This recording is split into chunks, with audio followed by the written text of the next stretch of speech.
So hello and welcome back to the Time to Calibrate podcast. This is episode 18. I am Brent Robillard, and joining me today are my co-host Mark Levesque and a very jet-lagged Bob Allaby, who just returned from British Watchmakers.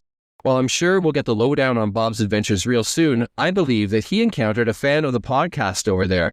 Bob, did you want the microphone for a second? Yes. First of all, very jet-lagged. Just got in late last night, but like Brent mentioned, I'm fresh back from British Watchmakers Day, which was amazing. And I'm sure we'll chat more about that in another episode. I met a few listeners to the podcast there, but Carl from Liverpool was especially enthusiastic about the podcast and was just a great guy. I met up a couple of times over the weekend and just wanted to give a special shout out to Carl. Thanks for all the fun chats and thanks for your support. Hopefully see you again next year.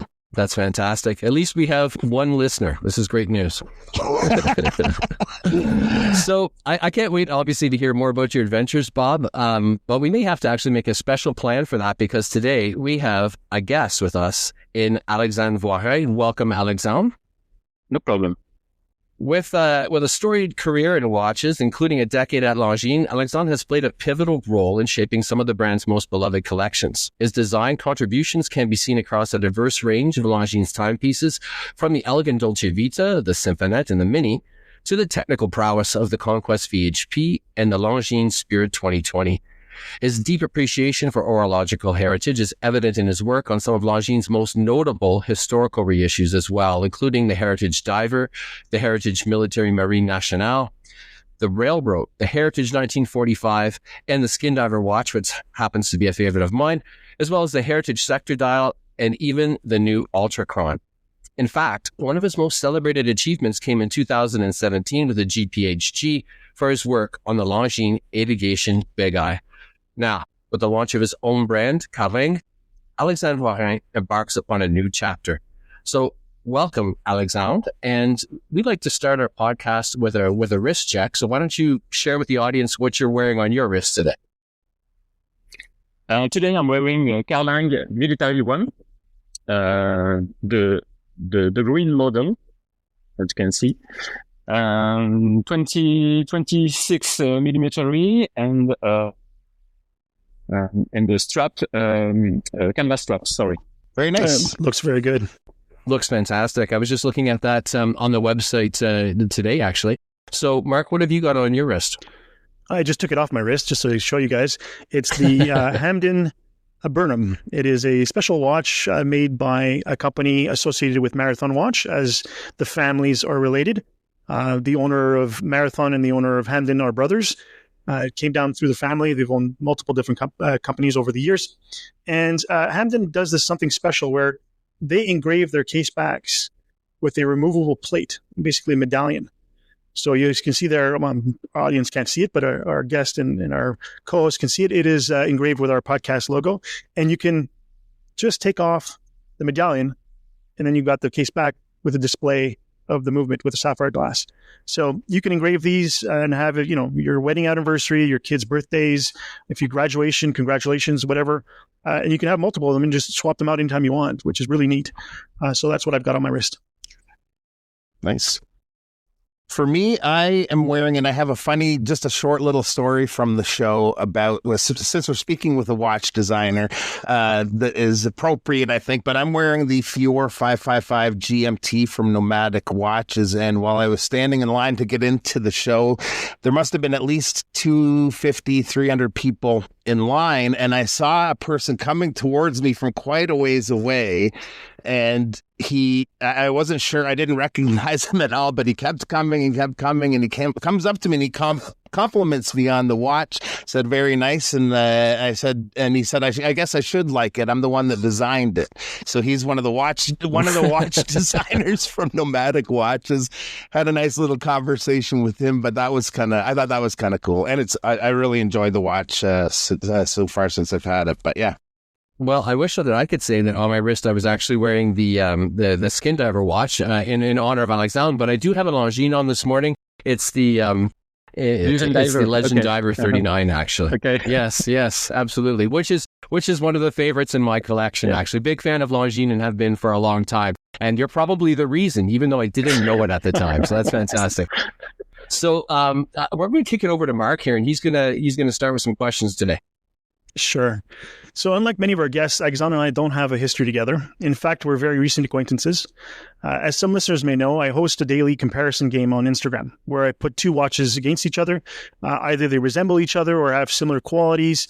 And I invite the readers to judge who did it better. And it's just a fun thing I've been doing for a little while now. It's caught on. And the very first one, I had pinned the Longines Spirit Zulu versus the Tagura Tevya GMT.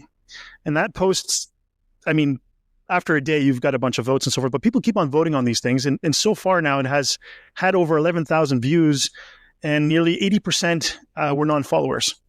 And over that time, 500 people just about voted, and the Longines won by a wide margin by 85%.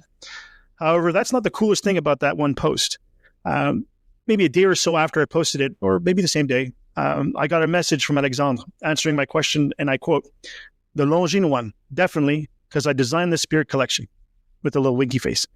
Now, of course, this is the internet, it's Instagram, and my first reaction was, yeah, right, and I designed the Rolex Daytona. But before I let my inner smartass out, I searched Alexandre's name on LinkedIn, and to my astonishment, he was telling the truth. And according to his profile, he was the graphic and product designer for Montre Alain Silberstein in 2008 and other graphic design positions outside of watches until he landed at Longines, where he spent the better part of a decade.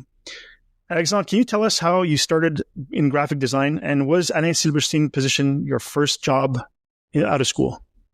I worked with Alain Silberstein 1 year. I work on especially on two models, the I Chrono and a model in collaboration with Maximilian Bösser, NBF, and HM 2.2. And especially on graphic design as cards and anything like this for the brand. Wow! And how was working with Alain Silberstein? I understand he's quite the eccentric character. It's a special character, but it's quite it's a great person. It's a great person. Yeah. I remember seeing his watches back in the 90s when I started collecting, in one of the magazines that books, annual book, there was an Alain Silberstein section, and his watches stand out compared to all the others because of the colors and the shapes. And back then, this was very wild, and it's so nice to see that he's still doing a lot of his work. And it was great to see that you work with him. I noticed that you originally from France, and your career started there, but then you moved to Switzerland. Was that for the job for Longines specifically? Yeah, of course. Yeah. I moved for Longines. I wanted to go to Switzerland since many years, and especially in Longines because I'm fan of the brand, of the iconic models. And when I went to Switzerland and began to work with the Longines team, it was very enthusiastic for me, and I began to work for in the marketing department as a graphic designer and also the decoration. So I went to several places in the world, especially in Europe, to do the decoration on the boutique. And after the leaving of the main designer of the brand, I go to the products and AMT departments to begin the adventure. Begin the adventure with several collections for the first year. It was very, very difficult for the first year, because there are so many things to do. I draw the Dolce Vita, the new Dolce Vita, the relief of the collection, also the Symphonette. You know the Symphonette? It's the baignoire. Yeah, the baignoire. Yeah. Yeah, exactly. And all the models for the equestrian segment. And many animation on the other collection, Master and on the others, and day after day, I have to work with in the different collection, but many collections and also heritage models. And I really appreciated to work on those models because you have a piece of history in your hands. Because I don't know if you know this, but in Saint-Igny in Switzerland, we have three museum for watches, museum for boxes, museum for goodies and whatever. So it's very rich when you are on these places and took those different objects and you have also a different component that you can have dials, you can have hands. Just before the beginning of the brand. Wow. And it sounds like you were probably an enthusiast of watches before you started getting into designing. Have you always been a collector, or do you have a collection yourself? I have a collection. But not a vintage collection, but some pieces that I like. The brands that I like, Vacheron, Constantin, Breitling, or whatever. So some others. But when you work at the Swatch Group, you don't have to wear anything else than Swatch Group models. So what you're saying is when you walk in with a Vacheron on, the lasers get you. So all my collection is sold now. Yes. Oh, okay. No, it's a joke, but yes, but I'm so I have a great link with the brand, with Longines, and it's very fantastic to have models that I draw, but also heritage pieces like the BigEye, like the Skin Diver, the original one, the Legend Diver also. So collection, Longines collections, vintage collection. Yeah. So you started, as you said, in the graphic design and the packaging, and not packaging, but the promotional material and photography. And then you transitioned to product design and then creation management. Can you tell us about that transition between graphic design and promotional material and actually working on the watches?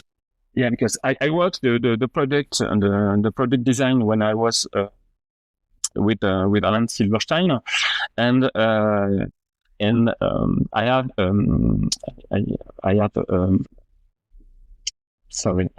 background. I am an architect. Sorry, architectural background. Exactly. So when the designer of Longines leave the manufacturer, Walter von Kannel, the CEO of the brand, asked me if I want to take the space, and I say okay. Yeah, it was very it was an opportunity that I can't yeah, exactly. I can refuse exactly. So he told me, okay, Alexandre, you can do all that you want, but the work will be hard. So are you okay with it? And I say okay. Yes. And I work on different collection. I work with. I also work with Balmain. I don't know if I say it's to you, Mark, because at the end of my mission at Longines, the CEO Walter von Kannel and also the president of the Swatch Group asked me to draw two models for Balmain. Which is also a brand of the Swatch Group, as you know, and I draw the Herring models. Oh wow, very cool. Fashion, not that kind of watches that we are fond of, but it's also the direction of the Swatch Group for my job. I had the opportunity to go to Saint-Imier last year, and I actually did tour the facility as well as the heritage watch shop. And one of the things that struck me, because Longines has been in the same place for so many years, is the vast collection of parts that they have, hands, gear work, cases, things that date back well over 100 years. So I can understand how you can be so easily inspired to work on heritage products. But you've had the opportunity to do both contemporary work as well as their heritage releases. How do you find a balance between contemporary expectations from a watch and historical accuracy in a watch? Okay. I worked with the sales department, and they told me every month what's the peoples on the markets are fond of, or the different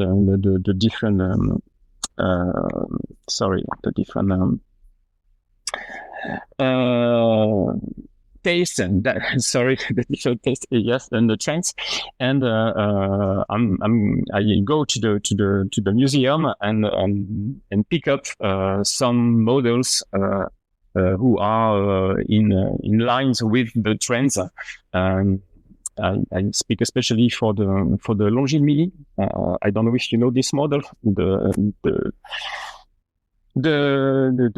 The little pieces, the little S pieces of the production at Longines the demand came for Singapore, and I went to the museum and I'm searching for the simplest watch that we can have, and I create this collection.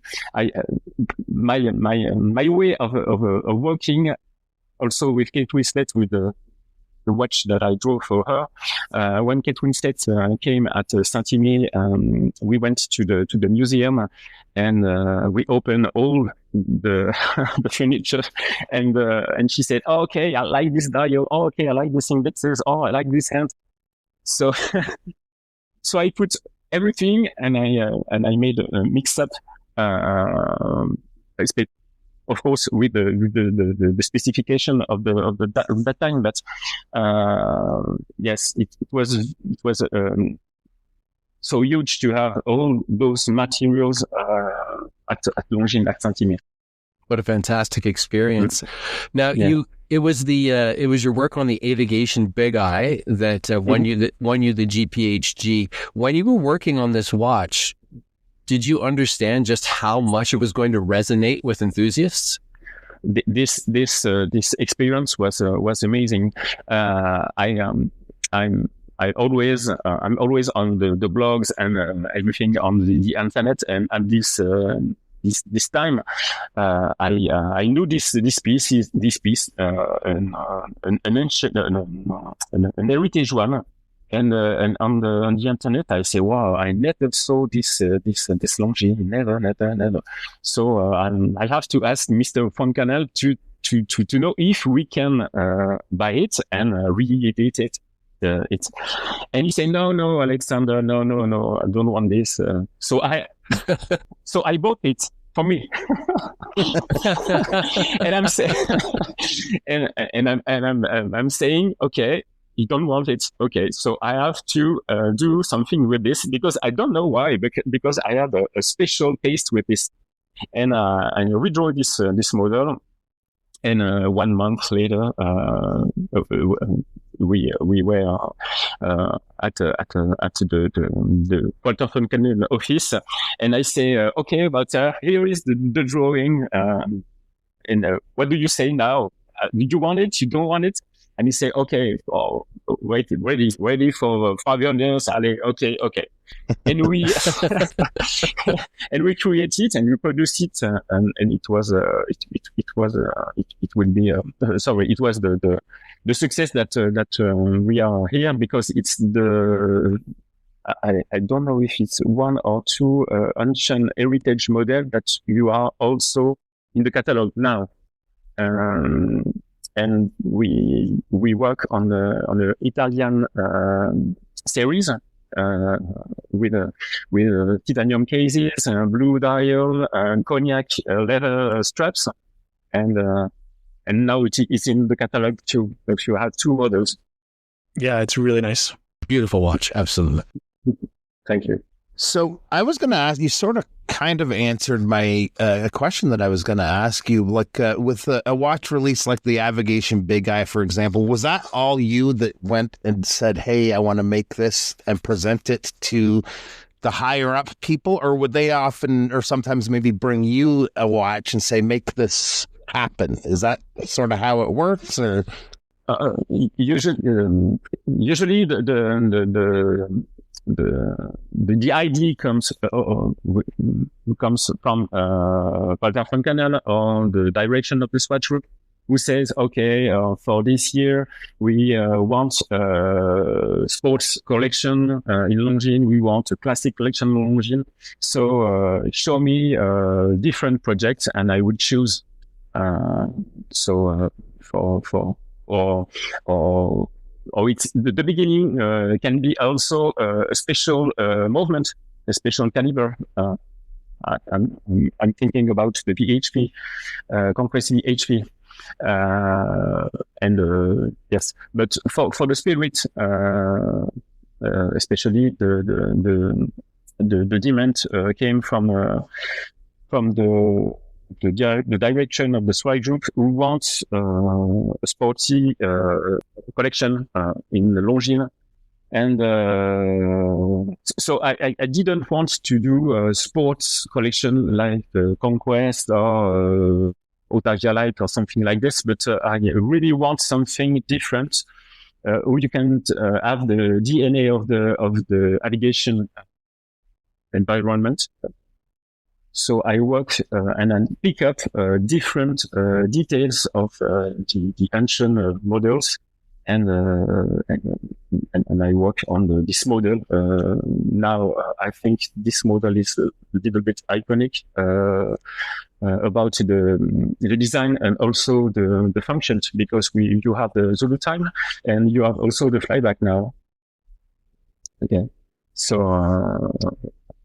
Different. So, but Walter Foncanel was a beautiful person, because it's like a father for us.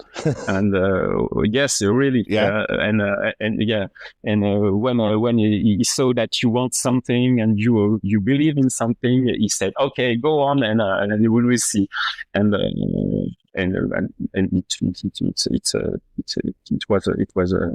it was very, very interesting to work with him. That's amazing.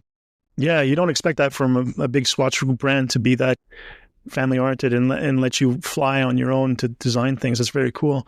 Now, Brent has mentioned several times on the podcast that customers, when they visit a Longines dealer, don't come in asking for Longines. They come in asking for Spirit watches, the Spirit Zulu or Spirit chronograph. Did you know when you were designing this line that it would be such a hit that it would issue new prosperity for the brand? It seems to be everywhere now. It's quite impressive. Did you have an idea when you were designing it that oh, this is special, this is going to be? Oh yeah, I remember the beginning of the design. I guess it was at the beginning of the crisis of the COVID crisis. And I work at home, so I was on my desk at home, and I say, well, okay, I'm gonna do some drawing, and we communicate with the product manager at Longines, and because product manager are in Switzerland, but I lived in France at that time. And I work at Longines in Switzerland, and I'm saying that this model will be a great piece, but I don't really know that it will be a hit like this. But we try to have some details that are different than the other brands. If you see at the indexes, it was the first time, it was the first time that indexes are full of SLN, and we have that relief on the dial. I saw yesterday the new model of the Zenith flying model, the green one, with that the type of indexes, and yes, and the special idea of the brands and also the Swatch Group was for this collection to have a high level of the taste and the perception of the model. So we put the five stars. You know why we have the 5 star on the dial?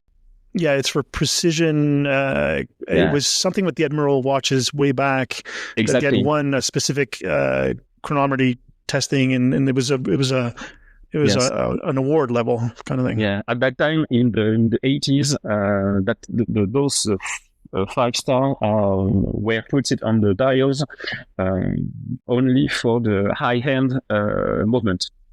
Yeah. Yeah. So that's what I remember as well. Exactly.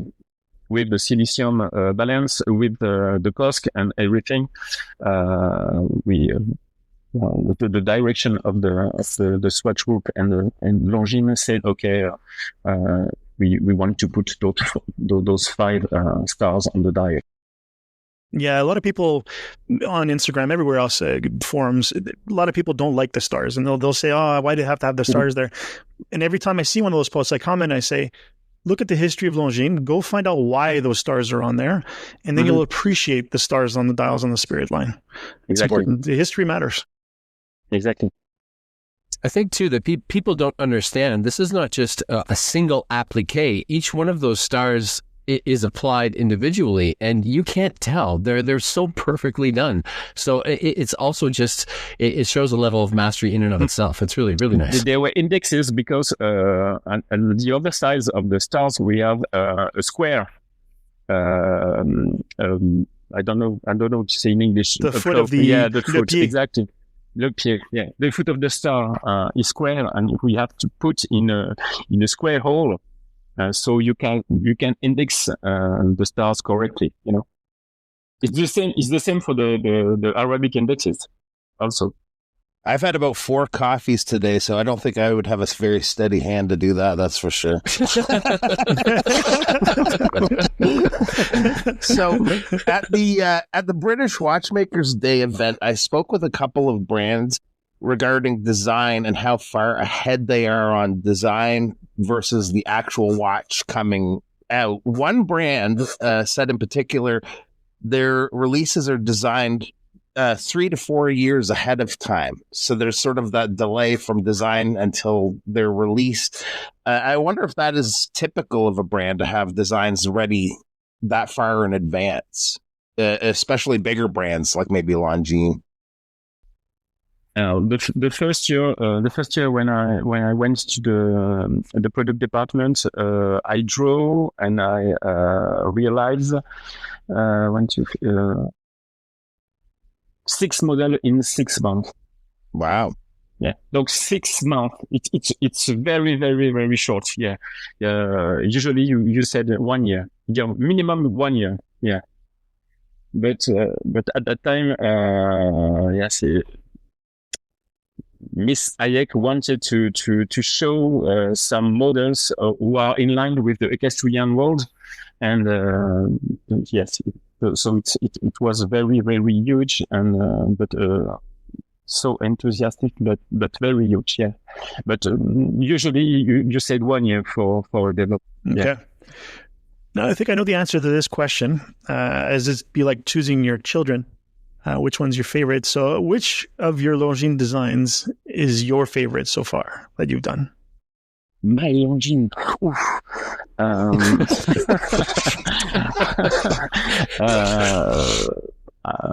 I like if we speak about the collection, my collection is of course the Spirit one.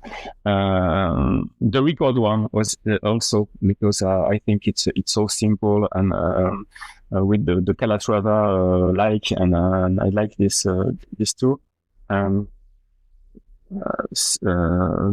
heritage models, especially the Marine Nationale.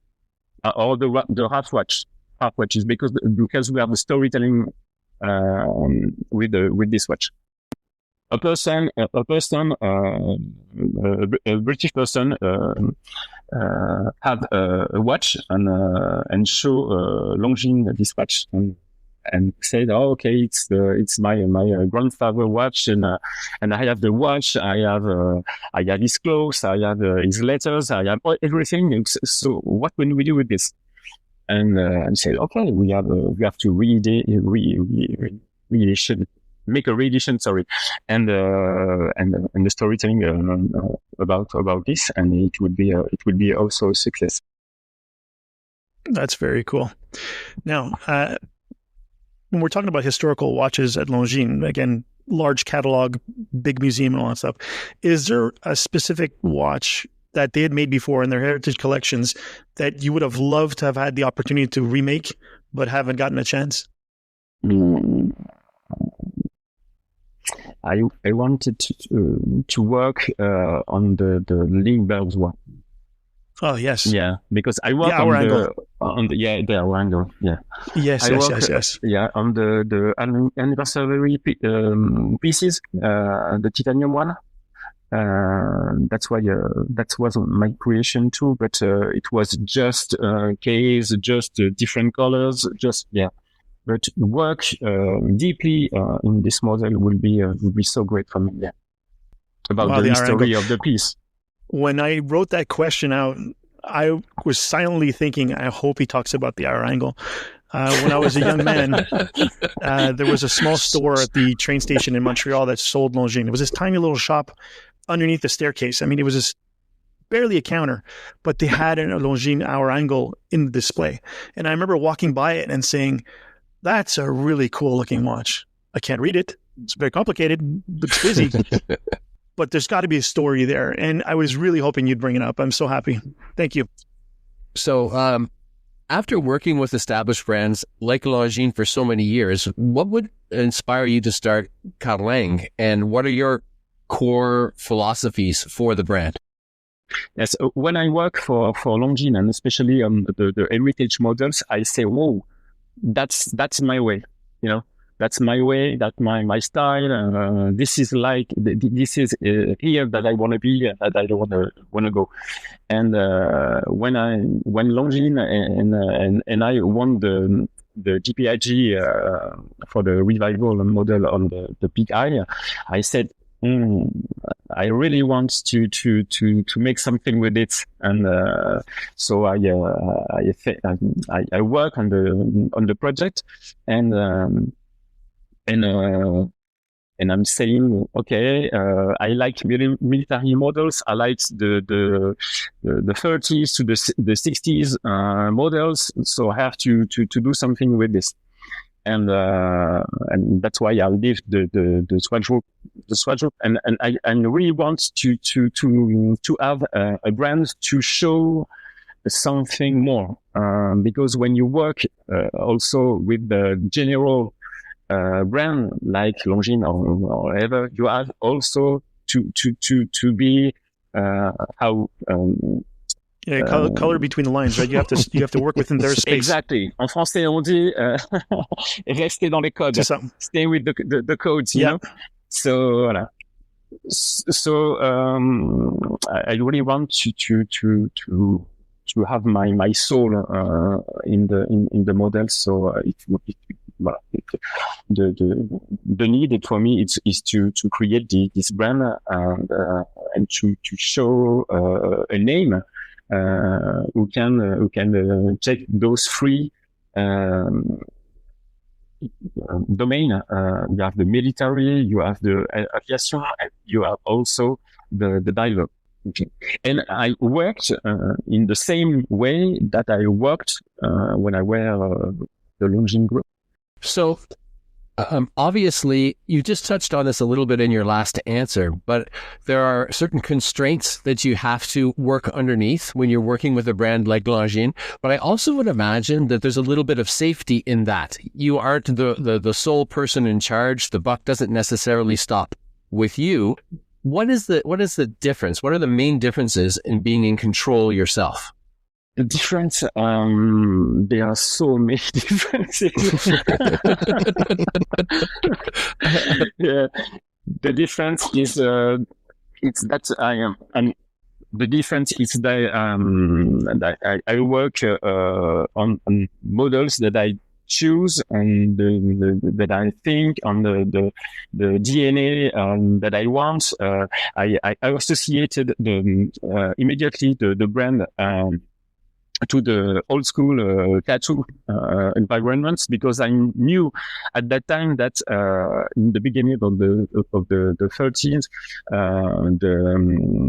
the peoples are tattoo themselves and like the watches and navigation, and you have also all that kind of people. So this DNA, I couldn't put this DNA in the Longines models, because it's so different that the line that the brand wants.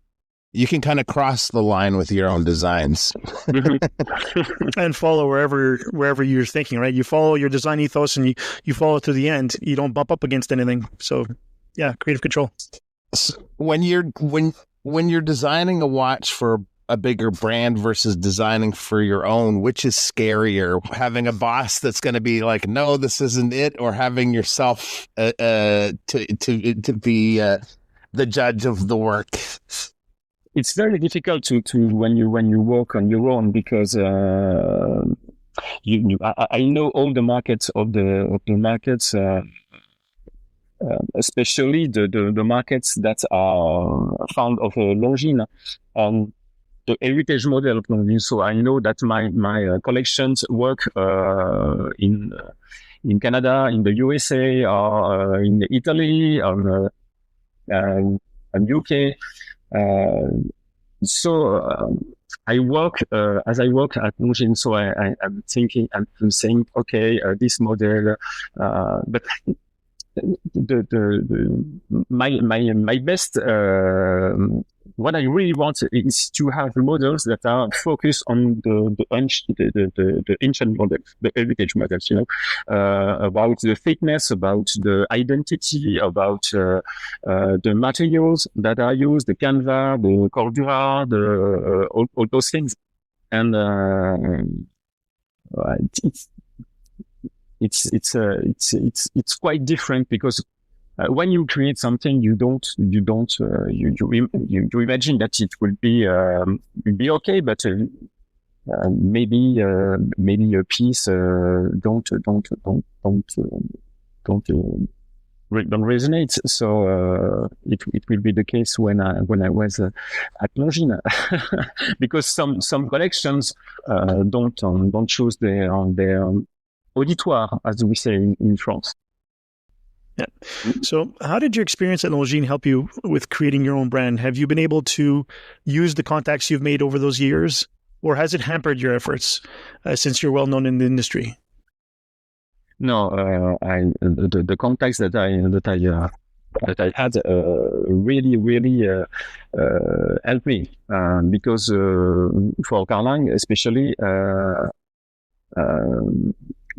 the most supplier that I worked with in Longines are the supplier that I work now.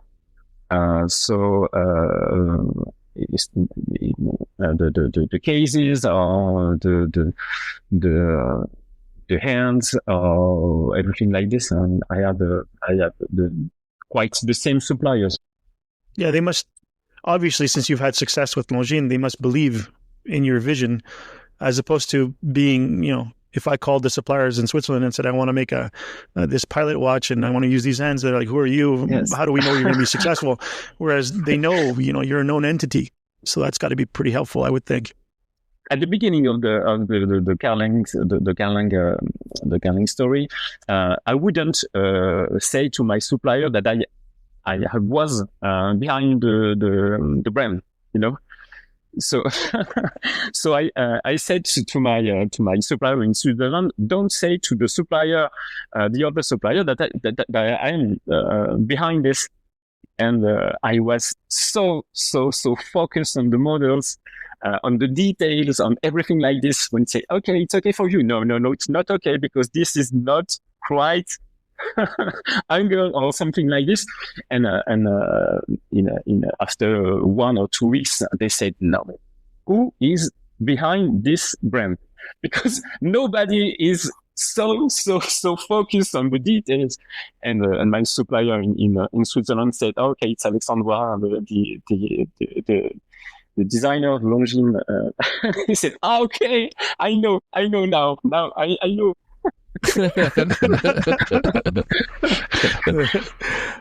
Can you tell us about your collections? There's 3, like you mentioned before. There's an aviation one, there's military, and a diver. Can you expand on those collections? Yeah, of course. As you can see, you know Carlingue in France. What the meaning of Carlingue, of the name Carlingue? No, I was going to ask you that next. We don't have words to translate Carlingue in English. So you can have cabin, but cabin it's only for the plane.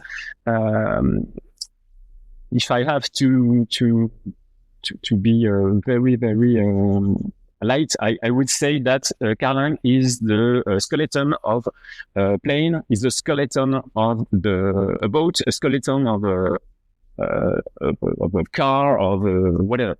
No. So I wanted with this have a collection came from the aviation, a collection from the diving or the sub-diving, and a collection from the infantry, military. Okay, so framework, basically. Yeah. So I work a lot. So for all the models, I worked with different brands, different models, and I say, okay, this detail it's okay for me, so I have to put it on the model. This detail, okay, so you have I don't know how to say in English, but the mirror on the diver. Dial, yeah, you know, yeah, the cross hatch. Yeah. So it's a technical element to be indexes when you are in diving. So this me. So I tell you this because so many people say to me that the model is cool, but what's this the square on the dial? So I say it's not only a design. It's really technical things that we have at that time when we are diving. I choose also. I choose also caliber on the Miyota catalog, the premium catalog. Who have the thin movement that you can have. So because when you speak about skin diver, so many brands or so many designer works on the models, and the models are so thick. And what I really wanted is to have the smaller models that I can have. And when you have the diver, Carlingue diver, in your hand, what is very impressive, it's that you have that thick finesse on the profile, you know? Yeah. What the listeners are not seeing is that he's holding up one of the divers, and it looks like it's about 10 millimeters thick. Exactly. 10.9. Yeah. 10.9. See, I can see that from the podcast camera. Very cool. Where do you see Carlingue in 5 to 10 years? Where do you see that brand? Will you be, what do you think in 5 to 10 years from now? In 5 to 10 years, I really wanted to work on a different way, especially on the automobile. Yeah, mm-hmm. I really want to work in the vintage cars, vintage American cars, you know, as a AC Cobra or something like this, because it can be okay with the DNA of the brand. So okay. drawing now the future models. And yes, and so automotive, classic cars, American muscle car. Yes, but also connection. But also for the diving. And the name of the model is Carl Dive 1. Carl as Carlingue, diver 1. Yeah. So you are also in the future Carl Dive 2 and whatever. Yeah. Oh, great. Yeah. Great. And right now, Carlingue is mostly a direct-to-consumer brand, right? Selling on the internet. Are there any plans for you to eventually go to retail stores and have a presence or footprint in brick-and-mortar stores? Yes, I am. I am in stores. Actually, I have 4. Port of sale in France. We have the watch gallery in Paris. Okay. We have the Bleu Blanc Montre in Aix-en-Provence, in the south of France. I've been there. We have also. You connais? Did you know? I've been to. Okay. I spent a good month in France. Okay. Yeah. Okay. And I have also a point in Besançon, Vietnam. You know Vietnam? You know Philippe Claubre? No, I don't. No. Okay. So we have also a point of sales in Besançon. So far. But the models and the business models for the brand is really the e-commerce. Okay. I didn't have this in the points that we're normally talking about, but we have a show in Canada called the Timepiece Show, where they exhibit in Toronto and in Vancouver, and there's 17 different countries represented, over 60 brands at these shows. It would be really incredible if Carlingue could come at some point, either this fall in September or maybe early spring next year for Vancouver. I think that the Canadian audience, the Canadian and North American, because people come from the US as well, would love to see this brand. I think that you need more publicity, and we'd love to see you there. Oh, it would be an honor for me to James. Really. Okay, we'll come up with Jason. What is really strange, it's that I'm French, the brand is French, and the customer are not really in France, but really in the USA and Canada. The last watch that